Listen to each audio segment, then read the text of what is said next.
There's something extremely strange about Hurricane Melissa, and nobody seems to be talking about it.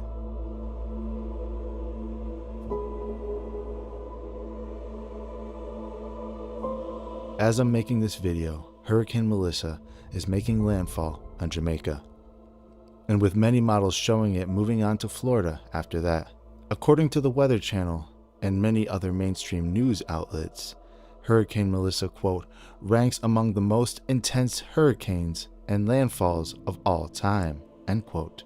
That's from the Weather Channel.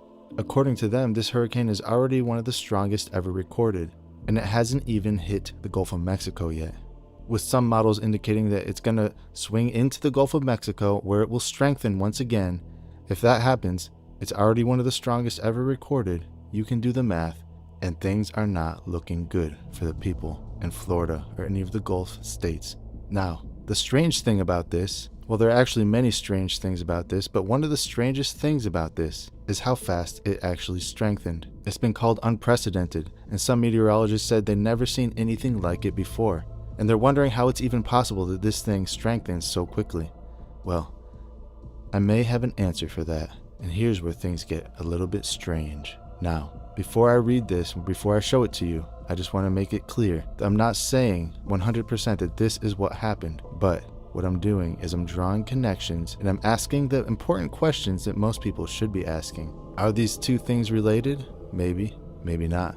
I want to know what you think. I'm just showing you the evidence, and I'm just showing you some very strange coincidences. In 1996, a very strange research paper came out saying that they are planning on controlling the weather by 2025. And it's still available right now. You can look it up online. It's called, quote, Weather as a Force Multiplier, Owning the Weather in 2025. And here we are in 2025, and we are seeing unprecedented weather events that people have never seen before. And I'm not just talking about this hurricane. A few months ago, look at those floods that happened in Texas. Anybody who followed that event closely knows just how impossible that whole thing was. And here we are, the end of 2025 almost, and we are seeing one of the strongest hurricanes ever recorded. So let me read this for you so you can understand exactly what we're talking about here. Quote, Abstract. In 2025, U.S. aerospace forces can own the weather by capitalizing on emerging technologies and focusing development of those technologies to warfighting applications. Such a capability offers the warfighter tools to shape the battle space in ways never before possible. It provides opportunities to impact operations across the full spectrum of conflict and is pertinent to all possible futures. The purpose of this paper is to outline a strategy for the use of future weather modification systems to achieve military objectives rather than to provide a detailed technical roadmap, a high-risk reward endeavor. Weather modification offers a dilemma not unlike the splitting of the atom. While some segments of society will always be reluctant to examine controversial issues, such as weather modification, the tremendous military capabilities that could result from this field are ignored at our own peril. From enhancing friendly operations or disrupting those of the enemy via small-scale tailoring of natural weather patterns to complete dominance of global communications and counter-space control, weather modification offers the warfighter a wide range of possible options to defeat or coerce an adversary. Some of the potential capabilities of a weather modification system could provide to a warfighting commander-in-chief, CNIC, are listed in Table 1. Technology advancements in 5 major areas are necessary for an integrated weather modification capability. 1. Advanced nonlinear modeling techniques. 2. Computational capability. 3. Information gathering and transmission. 4. A global sensor array. And 5. Weather intervention techniques. Some intervention tools exist today, and others may be developed and refined in the future. End quote. Now, this is just the abstract. The whole report is about 53 pages long, and I'm showing it to you right here on the screen. Now, we don't have time to go into every single detail in here. You can look it up for yourself if you want. However, there are some things that we can take note, okay? In the abstract, it said that they need 5 things in order for this to be successful. The first one being advanced nonlinear modeling techniques. And we have that. With our supercomputers and our AI systems, and not even to mention our quantum computing systems, they can model just about anything that we can imagine nowadays. 2. Computational capability. Again, with our supercomputers, our data centers, and the amount of compute that is available today, it would have blown the minds of the people writing this report. So, we have both of those things. 3. Information gathering and transmission. Again, think about the global network of control that we are under right now. From facial recognition to Wi-Fi tracking to the NSA's ability to monitor everybody's phone in the world, basically. We can gather more information today in 1 hour than they could have in 1 year back then. Probably even greater than that. 4. A global sensor array. Think about the grid of cell phone towers that can be found worldwide. Those are sensors. Think about the satellites and all the military sensors they have. And 5. Weather intervention techniques. And we all know cloud seeding exists and other things like HARP that they don't want us to talk about. These tools have been around for a while, and you can only imagine how much more advanced they are today. So if we take this into account, we can use logic and critical thinking and surmise that yes, they do have this technology, and yes, they probably are using it. To what degree? That remains the question.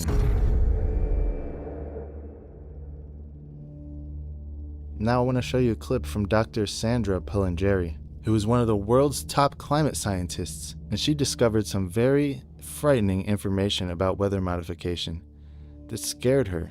So she came out talking about it, and she was trying to show people exactly what they're capable of and what they're doing. And what happened? Well, she was ridiculed, she was mocked, she was classified as a conspiracy theorist, and ignored by the mainstream media. Of course, that's what they do. That's their playbook. So without further ado, here's Dr. Sandra Pelengeri. Pelengeri is the author of The Uterine Crisis, one of the first books to link environmental toxins with the staggering rate of women's reproductive illnesses.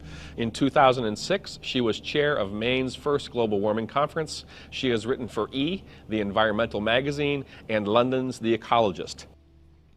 Ancient cultures used to do native tribal dances to pray for rain, to bring areas that were very dry and have good rainfall. In the 20th century, clouds were seeded by numerous countries around the globe with various chemicals to produce rain. China was just doing this over the summer in Beijing to make sure that there weren't any rain, that there wasn't any rain during the Olympics. But all this has changed dramatically with the U.S. military's secretive research and plans to control the planet's natural weather.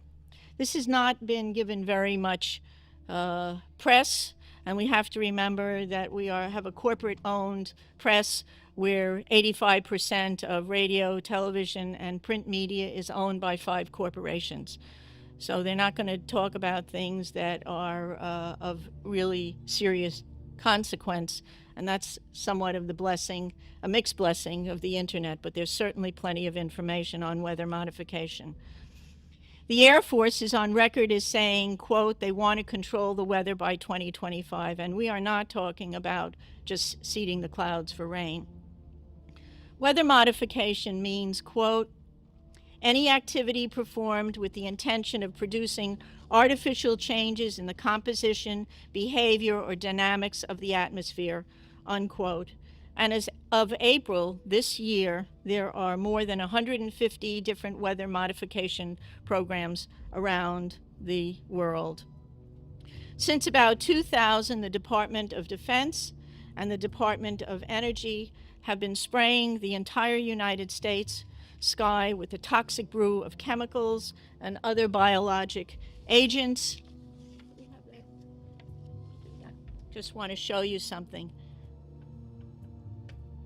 We have 2 different kinds of trails in the sky right now. One are called contrails. How many of you know what contrails are? Contrails are what have been around from the ends of planes since World War II. These are very, very short exhaust trails that usually evaporate within a few minutes. You just look up at the sky and you'll just see a jet, sometimes with 4 trails, but it evaporates pretty quickly. How many of you know what chemtrails are? The military and some commercial planes are spraying us with what are called chemtrails. I want you to look at the, and oftentimes before there's a weather front, there are heavy assaults from these planes just before a weather front is changed and comes in. Military and some commercial jets have been fitted with huge barrels of at least 49 different kinds of documented chemical poisons.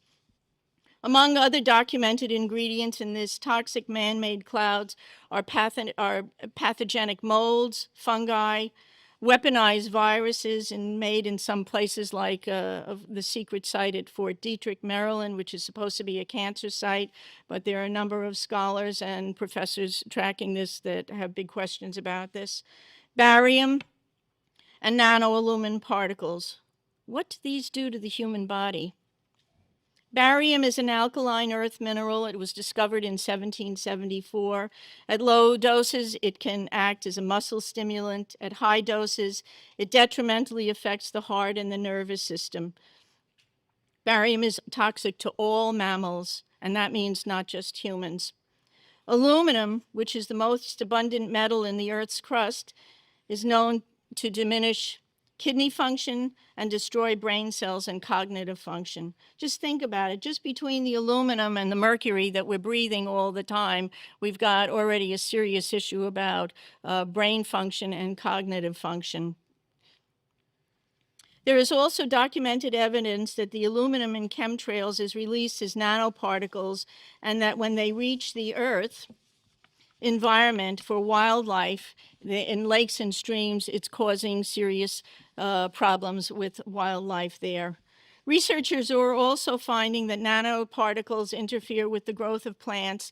Nanotechnology is totally unregulated. Just this past month, a new research report came out showing and documenting for the first time that these nanoparticles actually go through the skin. Well, if you breathe them, whether they go through the skin or whether you're inhaling them, it's still a problem, a serious problem.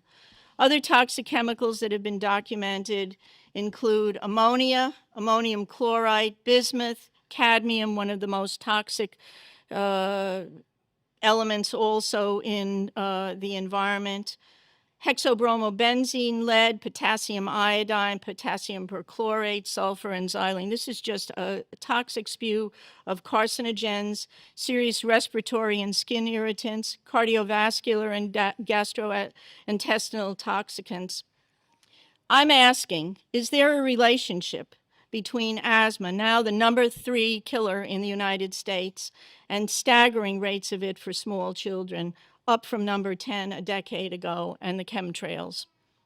According to Clifford Carnicom, who's been studying chemtrails for 9 years now, and I met with him to discuss this in detail this summer, quote, "The true nature of these aerosol operations remain undisclosed and closed to fair examination by the public.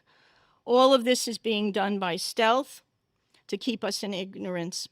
There is a long, long history in the United States, tragically, not the kind of history that you learn in college textbooks, about secret chemical exposure to which Americans were subjected.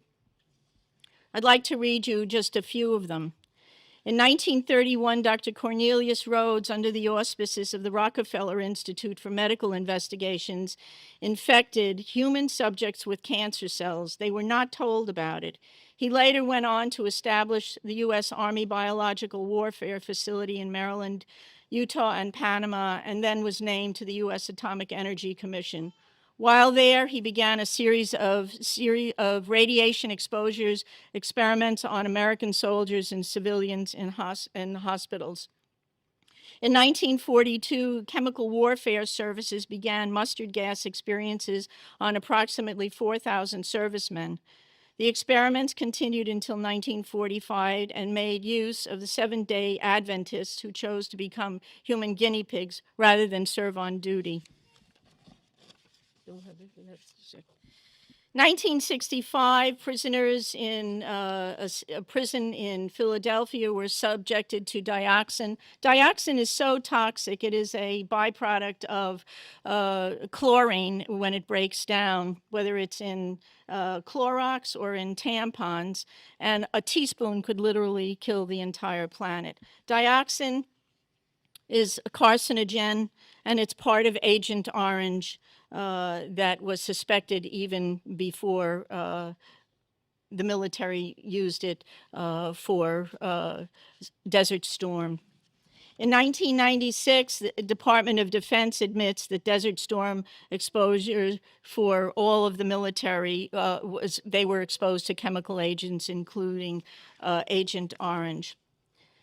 So I have questions that have to be part of an urgently needed public discussion and outcry. When is this going to stop?